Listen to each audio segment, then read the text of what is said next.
Hello friends, welcome back to my YouTube channel. જય શ્રી કૃષ્ણ. તો આજે આપણે બનાવીશું પાણીપુરીની લારી પર મળે એવો ટેસ્ટી ચટાકેદાર ગરમા ગરમ રગડો બનાવીશું. તો રગડાવાળી પાણીપુરી તો બધાની ફેવરેટ જ હોય છે, પણ ઘરે કેવી રીતે બનાવો અને એકદમ બહાર જેવો ટેસ્ટ કેવી રીતે આવશે તે હું તમને આ વિડીયોમાં જણાવીશ. જો વિડીયો સારો લાગે તો વિડીયોને લાઈક કરજો, શેર કરજો. તો ચેનલ પર નવા હોય તો ચેનલને સબસ્ક્રાઇબ કરી લેજો અને આવા વિડીયો જોવા માટે બેલ આઇકોન પર ક્લિક કરી લેજો, જેથી આવનારી અવનવી રેસીપીના નોટિફિકેશન તમને મળી જાય. તો ચાલો બનાવવાનું શરૂ કરીએ.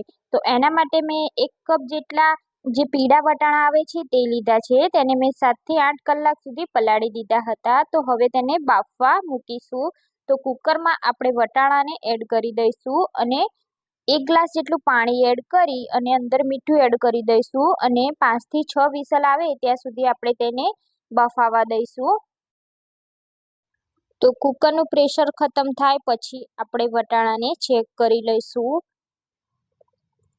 તો તમે જોઈ શકો છો અહીંયા આપણા વટાણા બફાઈ ગયા છે. તો આ રીતના જ આપણે વટાણાને બાફવાના છે. જો પલાળેલા વટાણા હશે તો બાફવામાં ઈઝી પડશે. હવે તેમાંથી આપણે પાણી નીકાળી દઈશું. તો હવે એને ઠંડા થવા દઈશું. તો આપણે એક સાઈડ આપણે રગડો બનાવવાની શરૂઆત કરીશું. તો એના માટે મેં અહીંયા 4 થી 5 બટેકાને બાફીને એડ કર્યા છે. તો બટેકાને આપણે મેસરની મદદથી આ રીતે મેશ કરી લઈશું. તો હાથની મદદથી પણ તમે કરી શકો છો. તો આપણે સરસ રીતે આને મેશ કરી લઈશું. હવે આપણે જે વટાણા બાફીને રાખ્યા છે તે એડ કરી દઈશું અને મેસરની મદદથી બંને વસ્તુ આપણે મેશ કરી લઈશું. તો વટાણાને આપણે વધારે મેશ નથી કરવાના, અચકચરા રહે તે રીતે જ આપણે તેને મેશ કરીશું. તો મેશ થઈ ગયું છે. હવે આપણે તેમાં મસાલા કરીશું. તો 1 ચમચી આપણે મીઠું એડ કરીશું, અડધી ચમચી આપણે હળદર પાવડર એડ કરીશું, 1 ચમચી લાલ મરચું પાવડર એડ કરીશું, 1 ચમચી ગરમ મસાલો એડ કરીશું, 1 ચમચી બ્લેક સોલ્ટ એડ કરીશું અને બધું આપણે મિક્સ કરી લઈશું.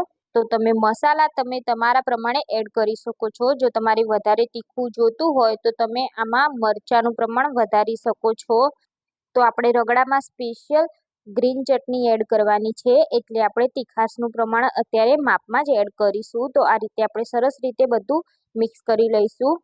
હવે જે બહાર લારી પર રગડો મળતો હોય છે તે આ રીતે થાળીમાં એક ડેકોરેટ કરેલું હોય છે. તો આજે આપણે એ જ રીતે ડેકોરેટ કરીશું. તો આ રીતે આપણે રગડા માવાને આ રીતે આપણે થાળીમાં રાખી દઈશું અને કિનારી ઉપર આ રીતે આપણે તેને સેટ કરી લઈશું.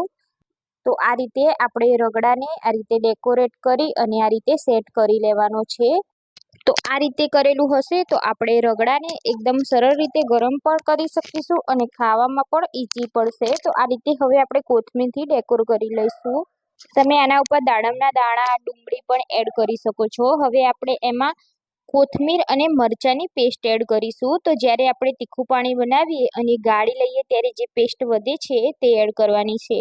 1 ચમચી આપણે આમાં તીખી ચટણી એડ કરીશું અને આપણે જે તીખું પાણી બનાવ્યું હોય તે એડ કરવાનું છે. અહીંયા નોર્મલ પાણીનો યુઝ નથી કરવાનો. આ રીતે તીખું પાણી એડ કરશો તો રગડાનો ટેસ્ટ ખૂબ જ સરસ આવશે અને એકદમ બહાર જેવો આવશે.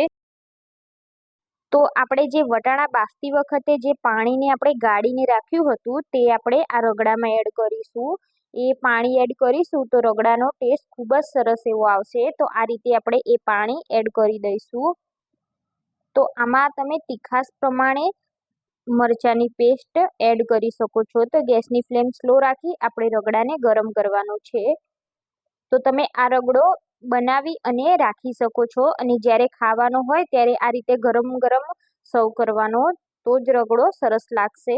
તો એકદમ સરળ રીતે આપણે બહાર જેવો રગડો ઘરે પણ બનાવી શકીએ છીએ.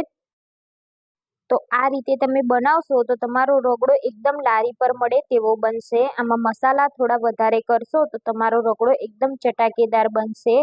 અને ચોમાસા જેવી ઋતુ હોય ત્યારે આ ગરમા ગરમ રગડો અને પકોડી ખાવાની ખૂબ જ સરસ મજા આવે છે.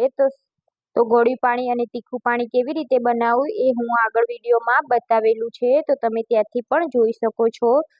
તો તમને મારી રેસીપી પસંદ આવી હોય તો મારા વિડીયોને લાઇક કરજો, શેર કરજો, કમેન્ટ કરજો અને મારી ચેનલને સબસ્ક્રાઈબ ના કરી હોય તો ચેનલને સબસ્ક્રાઈબ કરી લેજો. તો ફરી મળીશું નવી રેસીપી સાથે.